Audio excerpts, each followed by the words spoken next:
I still haven't learned how to drive that one. So they are going to find some shutoff valve because there's a leak. This is why I needed to come back to Alabama. Let's have a discussion about heir property. A lot of times, heir property is what has been in a lot of black families because our ancestors were enslaved and then later on were able to purchase land and left it in the family. They left it to essentially everybody. My great-grandfather had 160 acres. I was saying this the other day, and all of it but 10 was lost. And when my uncle was doing all the stuff with the records, it was left to my great-grandfather et al., which means a whole bunch of other people. So my uncle had to get permission from all of the family members and everyone so that people wouldn't steal the land in today's society. Because what's been happening is people know that if property is heir property, they know that that's typically a black family and that a lot of those family members live out of state. They'll send letters to people saying, hey, sign over, your portion of the heir property and, we'll give you this amount of money for it. They'll sell their share to these strangers, these development companies or investors, and then unscrupulous people, once they get the signature from one of the heirs, they'll go to the courts and say, oh, well, now I'm speaking for everyone, and they'll just steal the land. I told my dad, do not list this property as heir property. Get an attorney, talk with them to find out the best way, but don't do that because people are stealing. But this particular way is a shortcut because we'd have to go all the way around and come out, but this is like a few miles and it gets you there faster. Okay. But you deal with this sometimes. And it's tricky because you don't know how much it's rained down here if you haven't been down here for a while. Right. So this part right here is pretty much like old school. Okay. Before they put the road in.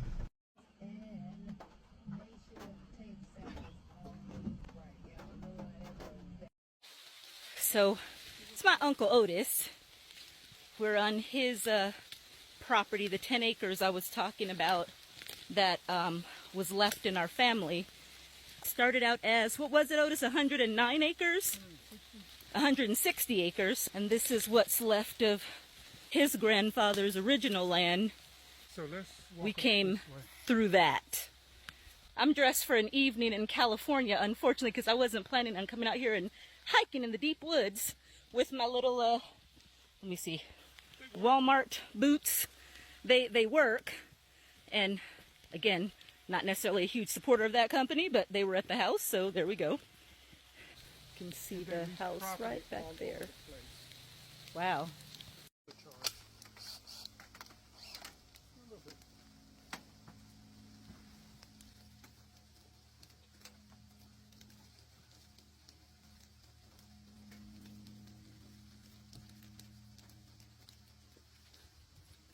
Okay, so the way this works, this is the filter.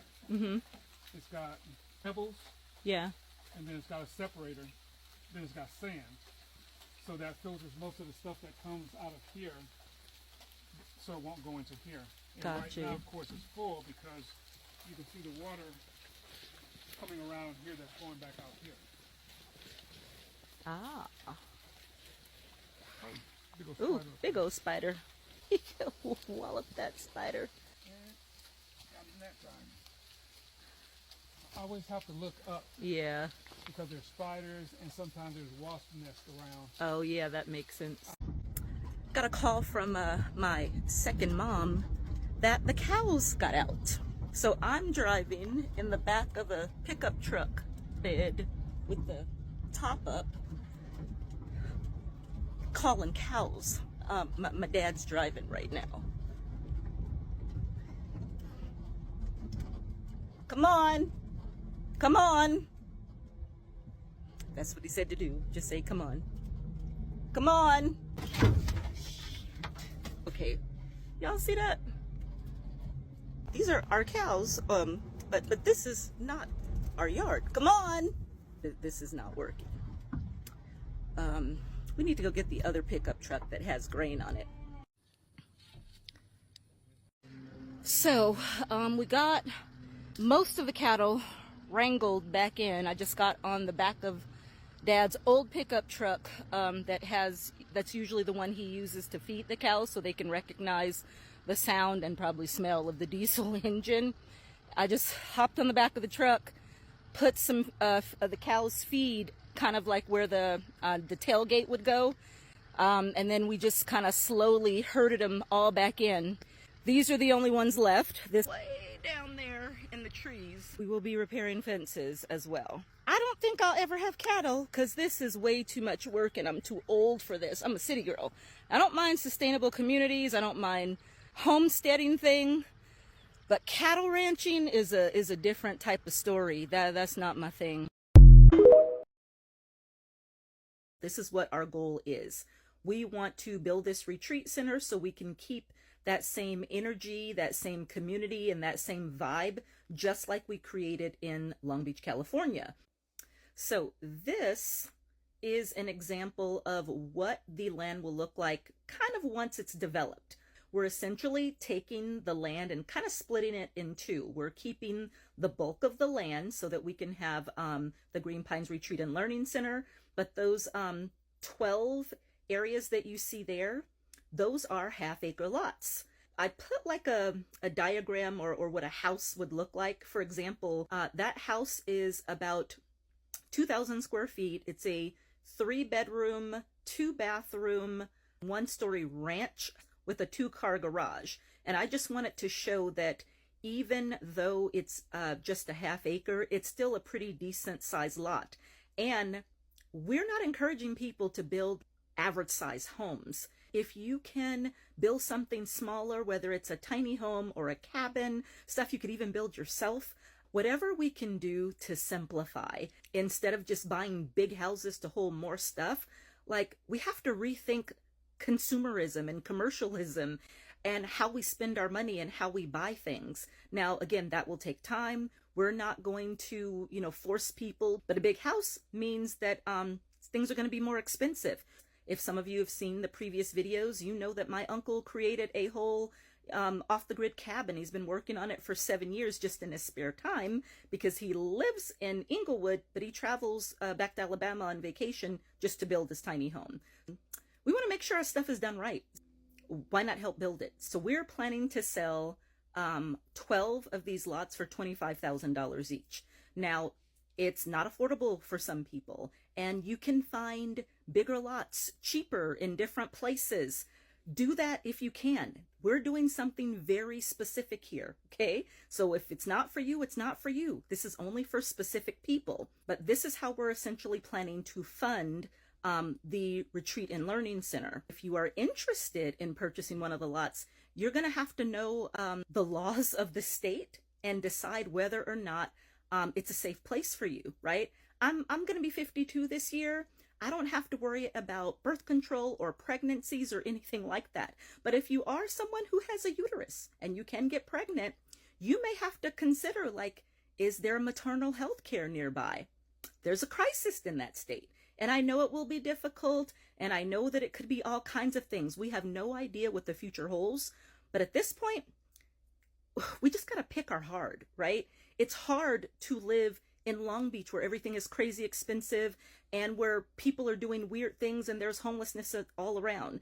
It's hard that your tax bill is increasing, that people's insurance is being canceled. Everything's hard. Now, if you're interested in purchasing one of the lots, you have to understand you're choosing to become part of our community.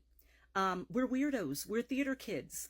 We appreciate diversity because we know everybody has something to offer, and our lives are made better and our lives are fuller, and we're not just connecting with people who look like us. I have my work gloves, my scarf in, because at any given time I'm either chasing cows with Dad or getting last minute calls that our roads are being put in. That Earl is working on, he's just on break right now, and he found a marker and just wanted to know which direction we should go in. That's my dad all the way up there.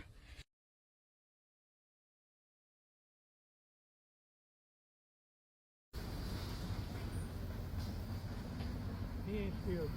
Look at that.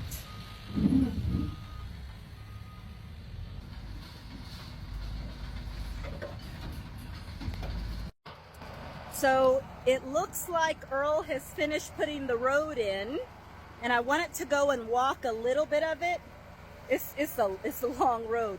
Right now I'm on where my Uncle Roosevelt's land is, and this path goes down and around to our land. This land is much hillier than I thought. I'm walking up a hill. Holy moly. Oh my gosh. So, since we didn't have our official retreat, this is pretty much what I wanted to do this trip, because I think I've mentioned before, I'm going to be bi-coastal for a bit, flying back and forth from California to Alabama, getting all of the stuff taken care of, getting everything developed. This is the 20 acres my family owns up the street from our 18 acres. I want to show how close it is to our land. So this is the road.